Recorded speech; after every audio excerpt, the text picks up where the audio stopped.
everybody, and welcome back to the Fairy Tale family, where our goal is to put a little bit of magic into your everyday. As you can tell by the ears, today we are talking about Disney content, specifically Fast Passes, what they are, who they're available to, and how to use them effectively in the parks. And we have some great tips on how to do that. For today's video, you are likely going to be seeing a screen that is not my face because Mark booked our Fast Passes in real time for our November trip and recorded himself doing it. So we want to walk you through the how-to so that you could physically book your own Fast Passes while watching this video or use it as a resource to book later. So let's start out by talking about the myth of the Fast Pass. In Walt Disney World specifically, Fast Passes can be booked through the My Disney Experience app, which you definitely need to have on your phone, or through the website itself. There used to be a paper Fast Pass system where you would go up to these kiosks that looked like big kind of wooden crates or trunks, and they would print out Fast Passes and you would physically have to carry them around and show them to cast members. Now it's all digitized and done through your Magic Band when you get into the parks and through the My Disney Experience app, which makes booking them during your actual attraction ride so easy, and we'll get into that later. You can also use the website. It just isn't quite as convenient as the app, since the app has basically your day's itinerary listed on it for each day that you are in the parks of Walt Disney World. Fast Passes, despite the rumor about them, are available to every single guest, whether you're staying on property or not.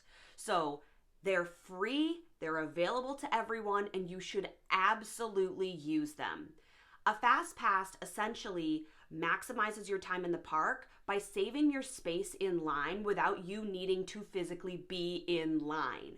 So a Fast Pass will give you a 1-hour window in which to ride an attraction, and you can show up at any point during that 1 hour and ride that ride without needing to wait in line and go under the wait times. The other myth, though, is that Fast Passes allow you immediate access to the rides. That's not always true. Sometimes Fast Pass lines do, in fact, especially during the busy seasons, Fast Pass lines do have small to medium wait times. So it's not as if you're going to get a Fast Pass and be on the next whatever car, shuttle, etc. for the attraction that you're going to, but it does cut out the wait time.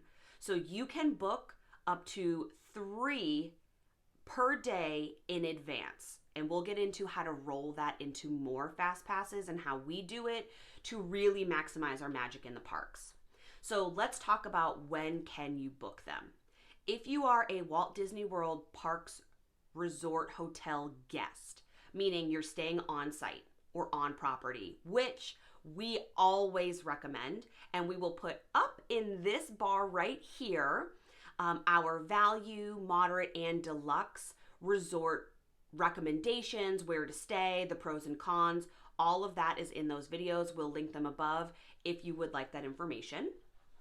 But if you're staying on property, you can book 60 days in advance. If you are staying off property somewhere not on the Disney complex, you can do this with 30 days advance. So that way you're still able to book. However, guests who are staying on property have a 30-day advantage. So let's talk about tiers of attractions and also how to roll your Fast Passes. So with the exception of Magic Kingdom, the other 3 parks, Epcot, Animal Kingdom, and Hollywood Studios, there are tiered level attractions. So there's Tier 1 and Tier 2. This means that Tier 1 attractions are the most popular, and Disney is very good at identifying those, as I would guess anyone who's been to Disney could also identify those as well, because they are the ones that open with 5-hour wait times. Think like Pandora, Star Wars, Toy Story Land. Like, these big ticket rides are all considered Tier 1. And you may book 1 Tier 1 ride per day, which means that you have to have priorities. You have to, like with all Disney things, plan in advance what you want to ride. Hollywood Studios makes this exceptionally hard because of Toy Story Land. Right now, Star Wars does not offer FastPass. So if you want to ride anything in the Star Wars galaxy, you need to be there with drinks, with snacks, in line, with the Sudoku puzzle, because you are planting yourself in that line for as many hours as it takes. So right now, no FastPass is available. Now, Toy Story Land, also in Hollywood Studios, has Slinky Dog, which definitely do it if you can, but it also has Midway Mania, and both of those are tier 1 attractions. So you either pick one to have a fast pass for and one to wait, or you do one this trip, one next trip, or you could go back 2 days. So tier 1s can be tough to get. Tier 2s, you may book 2 of those fast passes for the same day. So you get 1 tier 1 and 2 tier 2s. Now, in the My Disney Experience app, it will not let you book more than 2 tier 2s or more than 1 tier 1. So you don't have to have like a printed list in front of you of what's tier 1 and what's tier 2. You don't need that because they won't allow it.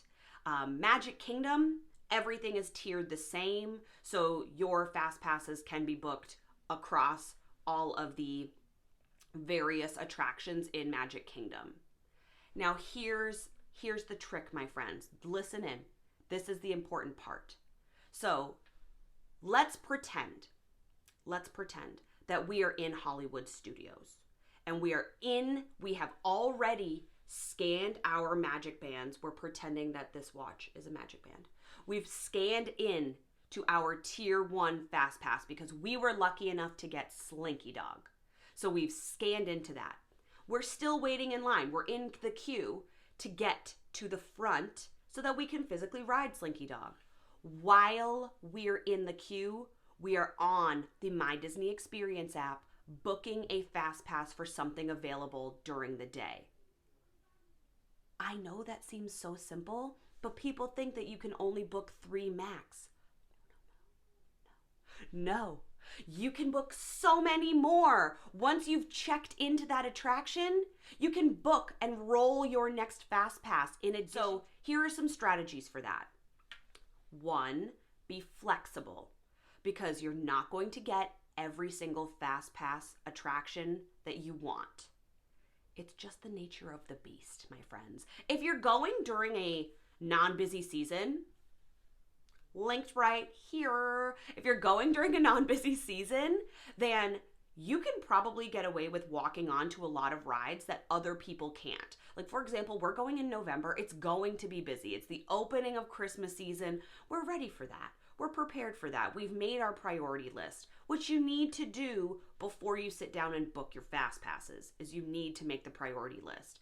But it depends on your age group, right? We're going as adults. It's just the 2 of us for this trip. So we're happy to wait in line for attractions. We did that in Pandora in April. We had a fast pass for Flight of Passage, but wanted to ride the Navi River journey. So we waited the 90 minutes for Navi River. And it was kind of nice. We sat in line, we chatted, we read all of the little signs. When we bring our 4-year-old, by the way, her birthday was yesterday. When we bring our 4-year-old, we don't have the patience or time for that. So we need to book our fast passes as strategically as possible.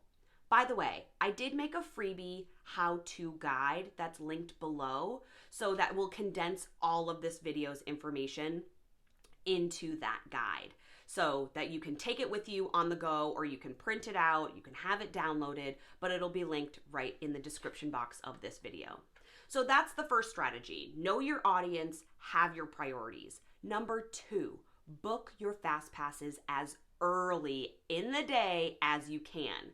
This means that you'll have more time to roll them as the day continues. So if you can book your fast passes for between rope drop and noon, then you'll have between 1 and park closing to get those other 3 in. So you can really get in.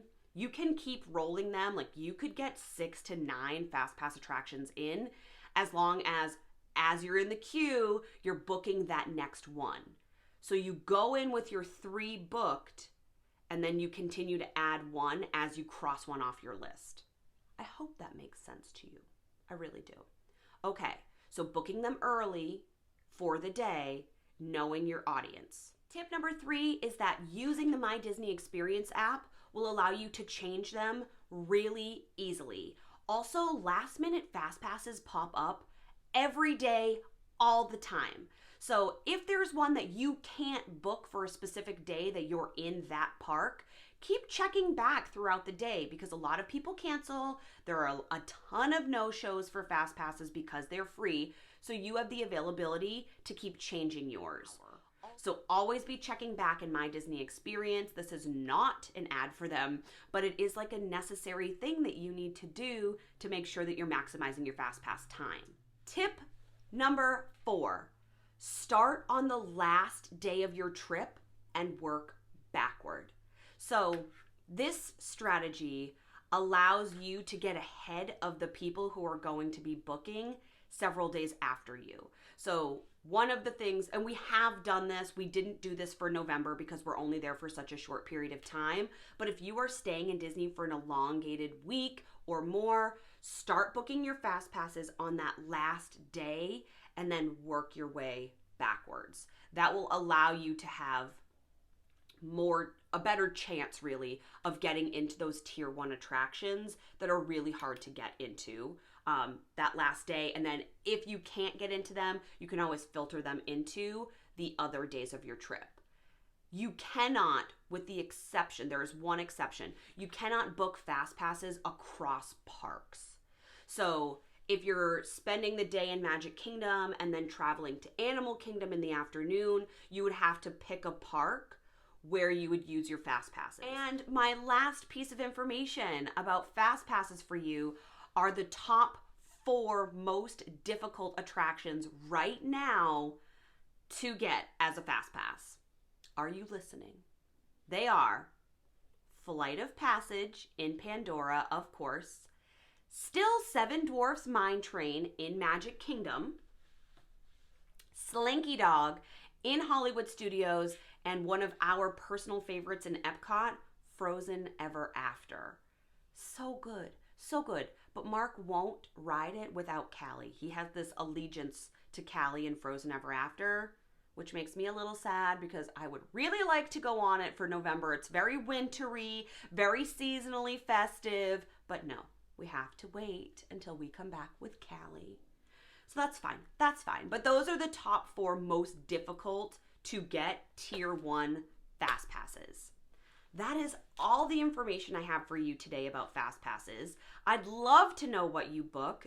Comment down below what you're choosing to book in your FastPasses. You'll see ours throughout the course of this video. And again, that freebie about FastPasses and how to use them, how to work them, kind of a bullet point guide will be below. So all you need is your first name and an email address and it'll get sent right to you. I hope this video was helpful for you and I look forward to seeing you in our future videos. Bye. Thanks so much for watching.